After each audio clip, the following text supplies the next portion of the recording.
Hello everybody, thank you for watching my video. Don't forget to hit like, subscribe and comment. Thomas Becket was born in around 1120 in London. His parents were respectable but relatively unspectacular.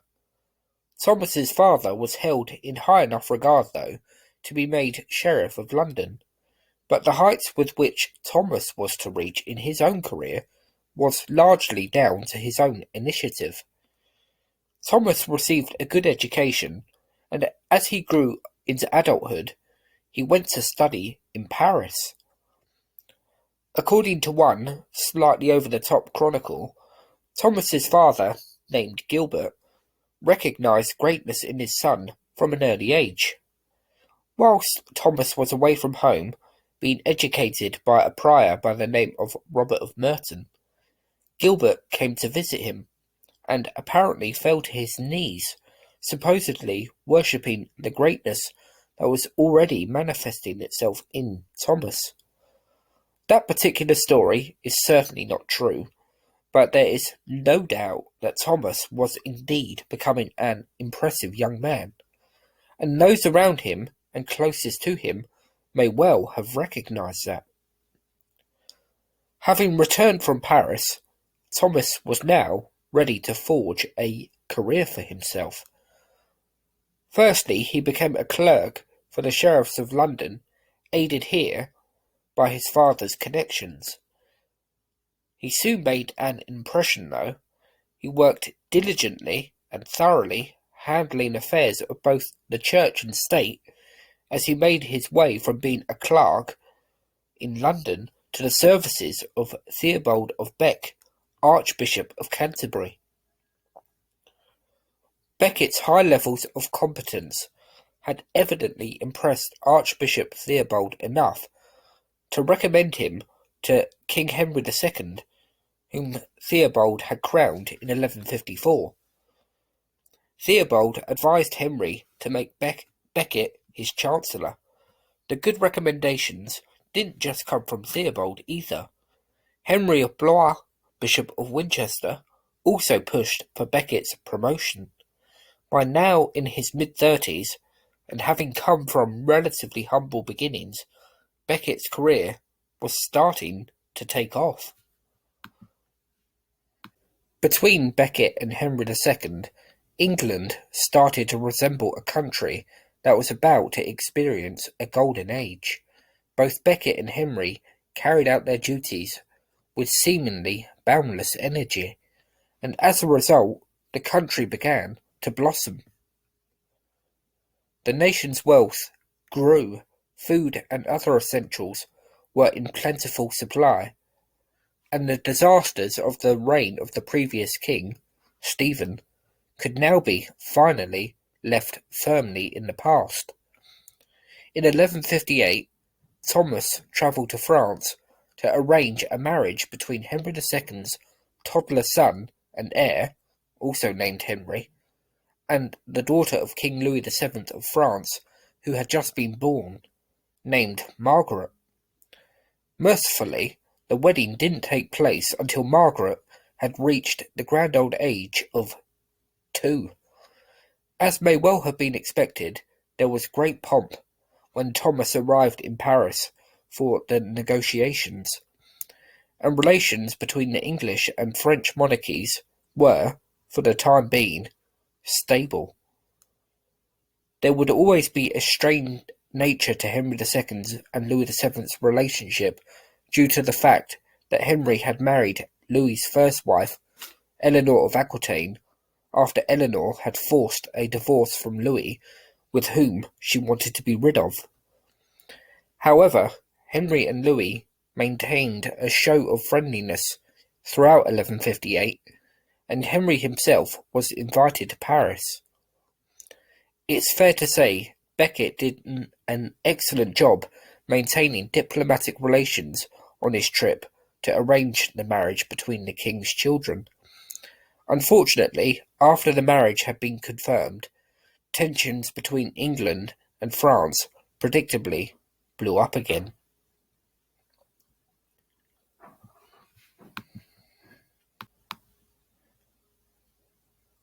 In 1162, Thomas, along with the other great men in England, swore loyalty to the 7-year-old Henry the young king, the heir to the English crown. And that same year, his father Henry II and Louis VII made amends after a period of turbulence between England and France. Everything seemed to be in a satisfactory position for the English king. His queen, Eleanor, had already produced 3 sons for him. His authority appeared to be totally secure. However, Archbishop Theobald had died the previous year, and now Henry made one of the most infamous decisions of the medieval era. He made his chancellor, who had served him so admirably, Archbishop of Canterbury. The election of Becket went unopposed, and the Pope also gave his approval. Henry must have been pleased with himself. Here now was a golden opportunity for him to control the Church with his most trusted ally in its key position. To him, this was essential. The Church had become corrupted during the troubled days of King Stephen. But Becket had other ideas. The king was stunned when a message was brought to him that Becket had resigned from his chancellorship, and now he intended to dedicate his life to the protection and prosperity of the Church. To show his dedication to his new position in the Church, Becket wore a hair shirt described as being of the roughest kind, ate extremely modestly, some days eating only bread, and he often had himself whipped. He washed the feet of people who were homeless, and dedicated much of his time indeed to the welfare of the poor and needy. This was a man taking his position very seriously indeed. And by 1163, tensions between Henry and Thomas were already clear to see.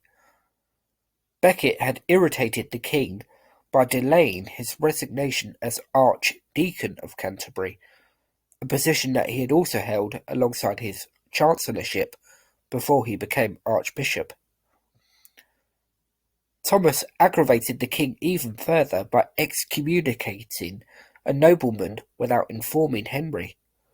But the real sticking point between the two was Henry's desire to establish state control over the Church, as I just mentioned, and eventually the king won out by passing the Constitutions of Clarendon, which sought to put an end to corruption in the clergy, who had frankly been taking the piss since the days of King Stephen. Thomas had resisted stubbornly, but he was now on the back foot, and the king now wanted answers for some of Thomas's actions as chancellor. In 1164, Thomas faced accusations of abusing his power whilst he was chancellor. He appears to have got up to some shady dealings, which particularly centred around his castles at Berkhamsted and Ely. Appearing to not be able to answer the charges, the Archbishop left England and crossed the Channel to Flanders. The situation was becoming untenable between the king and Archbishop. Becket was now AWOL, and even King Louis of France attempted to mediate between the two. A conference was held in 1169 to try and resolve the matter, but despite an agreement appearing to be within reach, it seemed to be doomed to fail, as Becket stubbornly refused to see the king, and Henry himself absolutely swore that he would not offer Becket the kiss of peace. In the summer of 1170, Henry had his 15-year-old son crowned co-king.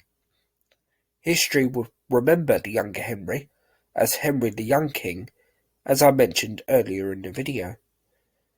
With Becket still AWOL, the ceremony was performed by the Archbishop of York. This would have its own consequences.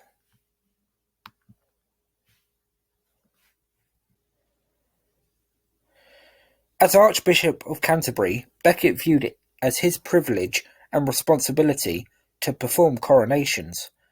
The fact that the Archbishop of York had been the one that had crowned Henry the young king outraged him, and in response to this, he excommunicated not only the Archbishop of York himself, but also the men who had assisted him in performing the ceremony. Ironically, shortly before this, Henry and Becket had made a peace, albeit a tense and fragile one. This had finally allowed Thomas to return to England after years in exile. But towards Christmas 1170, Henry got word of Becket's excommunication of his Archbishop of York, and Henry launched his now famous outburst. 4 knights took the king's words literally and rode to Canterbury to commit one of the most famous murders in medieval history. Henry II would indeed be rid of his turbulent priest. Becket, to the last, remained headstrong, and he would not be dragged from his cathedral. And so it was there where the sword came crashing down upon his head, cutting the top of it off, which spilled his brains onto the floor of the cathedral. This was a disaster for Henry II's reign. The arguments with Becket were avoidable had he demonstrated a little more tact. Both men at times acted in an almost childlike manner, petulant and stubborn. Henry II would have further problems not long after Becket's death, but for now he had to deal with this PR disaster. As for Becket, in his most gruesome of deaths, he had secured for himself a place in history forever. Not bad for a man who had started in relative obscurity.